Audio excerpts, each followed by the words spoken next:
Hey guys, I wanted to do a quick comparison between the two kayaks that we have. We've got the Pelican Ultimate 100 SE Sit on Top kayak, and then we've got the Future Beach Explorer Sit in kayak. And I am going to start this video off saying I am not an expert kayaker. I am barely a novice kayaker, but I think that gives me good perspective into what a beginner would want. We bought these because they're inexpensive, because I'm not going to spend $500 on a kayak if I'm not sure we're going to use them. So they're mostly used at a private lake with very little traffic on them, just for tooling around the lake. So that being said, here's my thoughts on these. Some quick specs on these. The Pelican Sit on Top Ultimate 100 SE, it is supposed to be able to carry 275 pounds.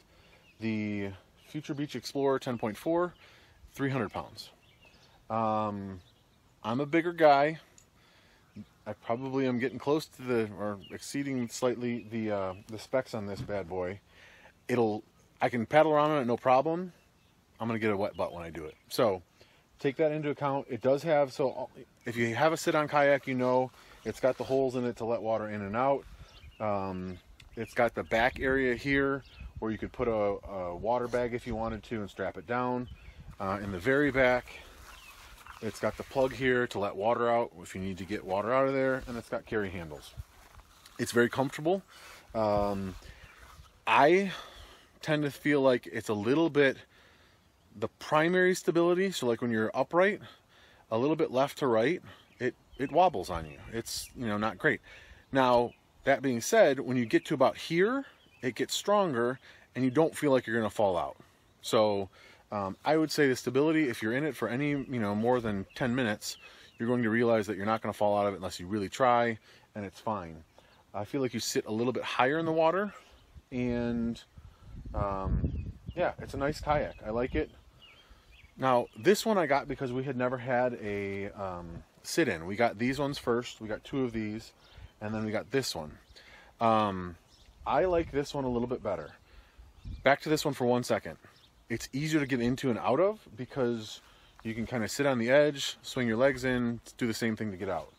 This one, it's a little bit more work to get into, but like I said, I'm a big guy and I can still do it. So this one I tend to like a little bit better. I sit a little bit lower in the water. It has the cup holder right up here. It has this compartment right here. It's kind of water resistant. It's got this, this around it. So it would keep, I would guess, it'd probably keep most of the water out, even if you capsized, but it is not waterproof. That back there, this just goes down into the kayak. So this area right here is all hollow. And if you take that out, you can see down in there. So you could put stuff in there. Again, it's not going to be waterproof because water will get in the kayak and then it'll come to the back and stuff will get wet. If you put it in a dry bag, perfectly great place to store a lot of stuff. There's a good volume of stuff there. Same thing in the front. You could, stuff stuff underneath and it would be fine. The seat on this one is probably slightly more comfortable than the Pelican, and it has adjustable foot pegs inside of it so that you can adjust it for however tall you are. Like I said, it's a little bit more difficult to get into. I like it a little bit more. I feel like it's more stable. It's definitely not as tippy.